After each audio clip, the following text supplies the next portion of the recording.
हरियाणा से जुड़ी हर खबर जानने और परखने के लिए डाउनलोड करें जनमत हरियाणा ऐप। सच के अलावा कुछ भी नहीं। लोकतंत्र जो है उसमें तो ईगो नाम की कोई चीज़ हो ही नहीं सकती। उसमें तो लोग आपके माई बाप हैं एक हिसाब से।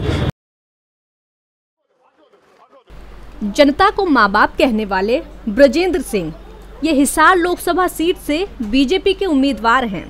इनका कहना है कि लोकतंत्र में लोग ही माई बाप होते हैं।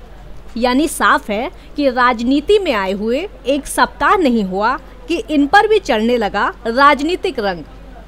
लेकिन यहाँ ये कहना गलत नहीं होगा कि ये सियासत उन्हें अपने घर से ही विरासत में मिली है।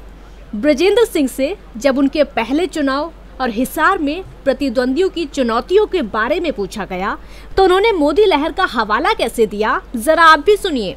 देखिए, हर चुनाव एक चुनौती होती है और मेरे लिए विशेष तौर पे क्योंकि पहला चुनाव है तो वो अपने आप में एक चुनौती है। लेकिन जो राजनीतिक प्रतिद्वंद्वी हैं वो तो मैदान में जो हैं सो होंगे ही। लेकिन मेरा ये मानना है कि जो हमारी पार्टी का संगठन है और जो हमारी एक पृष्ठभूमि है उसका हमें बहुत लाभ रहेगा। और जो मोदी जी के नाम का आज के दिन पूरे देश में जो एक बयार चल रही है उससे मुझे नहीं लगता कि कोई ऐसी लंबी चौड़ी चुनौतियाँ हमें हिसार में मिलेगी। ब्रजेंद्र सिंह राजनीति में एंट्री करते ही लोकसभा चुनाव लड़ रहे हैं, इसलिए सवाल तो पूछना बनता ही है।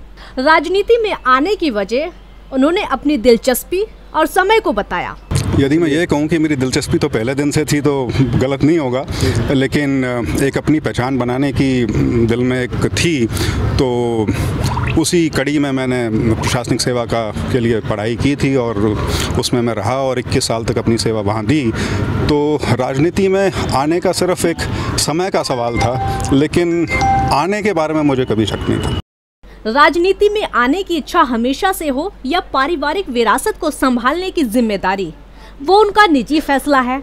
लेकिन अपनी दिलचस्पी और विरासत को संभालने में कितना कामयाब होते हैं ये तो वक्त और वोटर्स बताएंगे, क्योंकि ये राजनीति है। राजनीति के आगे, राजनीति के पीछे, हर हलचल को जानने के लिए हमारे YouTube चैनल जनमत हरियाणा को लाइक करें, सब्सक्राइब करें और अपडेट रहने के लिए बेल आइकन दबाना ना भूलें। देखते रहें जनमत हरियाणा, सच के अलावा कुछ भी नहीं।